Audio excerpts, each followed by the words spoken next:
Today we'll be discussing this lovely little thing, the Burson Funk. It's a funky little device. Burson sent it out for me to check out and give my thoughts and impressions. They are not incentivizing me in any way, shape, or form. All thoughts coming forth will be my own. So let's get into this. Alright, so the Burson Funk. Let's go over the front here. We have power. We have your swap between speakers and headphones, and when in headphone mode you have a low and high gain. Your potentiometer, it's an Alps potentiometer, and it's really nice, smooth, and consistent. You have your headset out and your headphone out. So, switched around to the back here, we have power, speaker taps, your microphone out, and RCA in.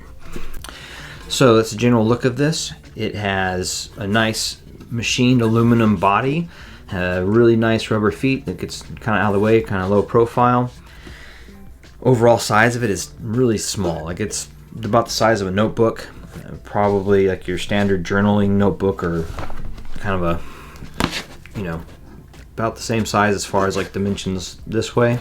A little bit thicker on the side, about the size of an AirPods Pro case, standing up, about the size of that.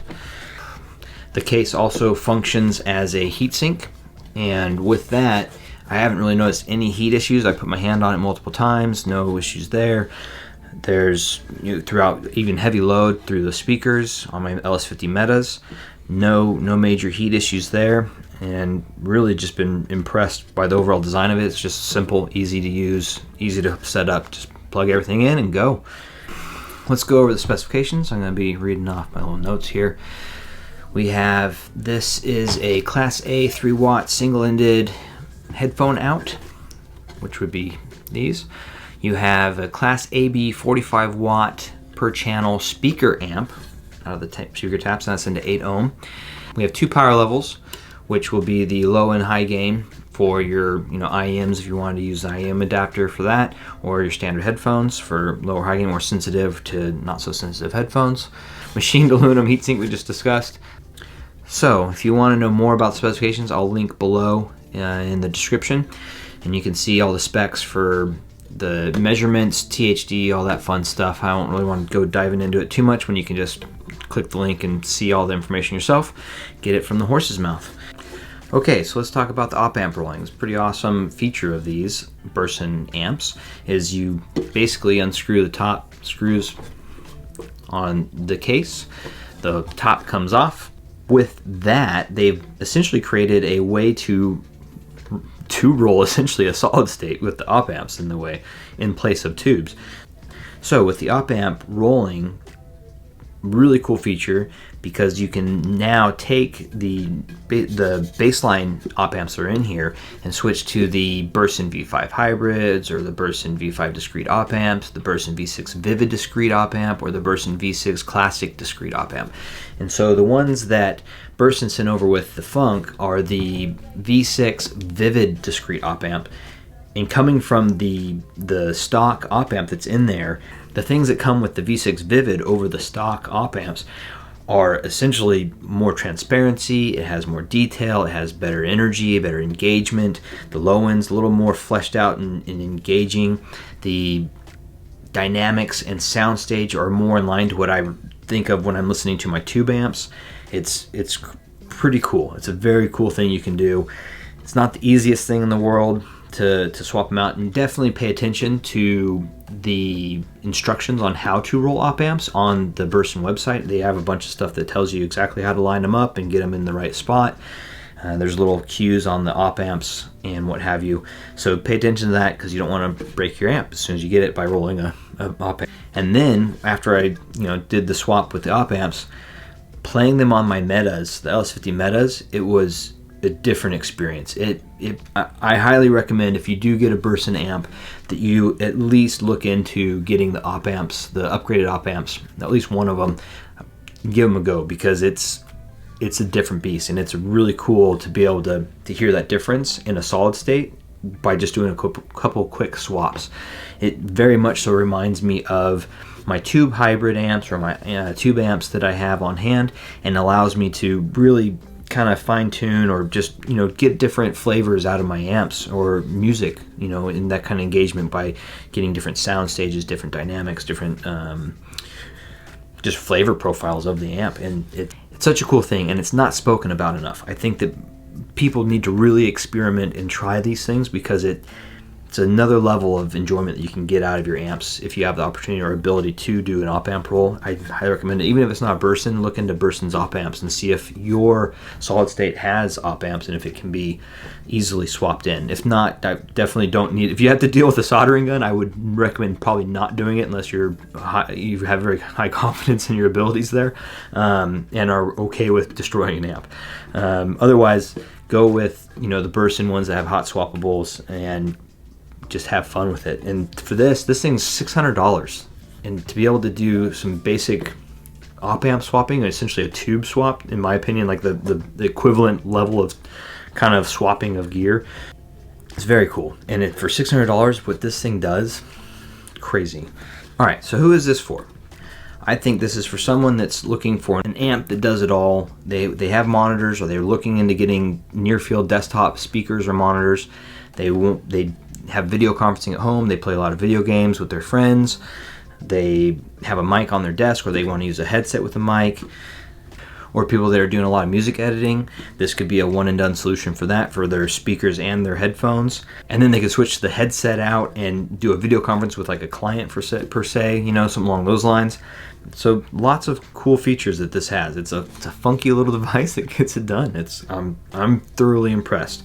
So leading into my use cases, I was using this mostly with my LS50 metas, which fantastic with the stock op amp, but then I swapped in the Vivids, and it different beast. And I enjoyed the op amp, the Vivid V6, way more personally than the stock one. So that's something I definitely highly recommend, upgrading to one of their V6s or one of their aftermarket op amps, and roll that in there. But definitely, like I said before, pay attention to how it's done, and watch the instructions, or read the instructions, and make sure you're doing it right so you don't hurt your amp.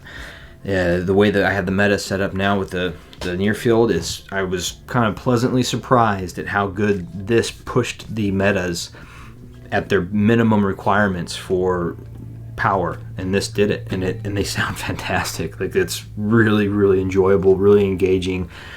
It's insane that this little tiny box is powering my LS50 metas the way it does, and well, and they sound fantastic. They're really engaging. One of the other parts I did, I obviously was listening to all my headphones and listening through there, and I really enjoy the performance of this. I use my Cord TT2 DAC to be the DAC for this, of course. I'm really impressed with what they've been doing at Burson. I mean, this thing is nuts. Like, it's tiny. It powers speakers, headphones, headsets, microphones. Like, it's pretty bananas, and it does it well, especially if you do the op amp rolling. Whoa, like, it's cool. Like, it does so many things right. Especially if you like a little warmer profile, or a little more engagement, or if you're more of like a tube person but don't want to deal with having the tubes and having to turn them on and off, warm up, and all that fun stuff. So yeah, you op amp roll one of those or one of the other ones, and you have essentially a solid state that acts like a tube. It's really cool, and you don't have as many issues. Not that they're issues, but you don't have as many things to think about with like a proper tube amp. Very engaging, very enjoyable. I love that I have the speaker outs that I can run the monitors off of, which that's super cool. I never thought I haven't really had monitors on my desk for probably over a year now. Now having them back, and I think I kind of want to have my metas here forever. So that's my general experience with this lovely little funky little box. It's kind of changed my outlook on how I have my desk set up, and made me kind of re-engage more thoroughly with a near field monitor speaker setup and speakers in general, actually. So very, very funky, cool device. It's been an easy thing to use. I've had no issues with it. I'm really digging the Alps potentiometer on it. It's really smooth, consistent. I haven't had any volume issues with it at all. The buttons are nice. Everything in general has been very easy to use, and that's the biggest thing, right? It plugged in, it worked. I went and I listened to music, I played games, and it just did its thing. It did it, and it did it well. Especially for my preferences, it's a little bit more in line with my general sound profile preferences, which is usually a little bit warm, but a lot of detail, similar to like a tube. Like, I'm a big fan of tubes, so it kind of follows in line with that.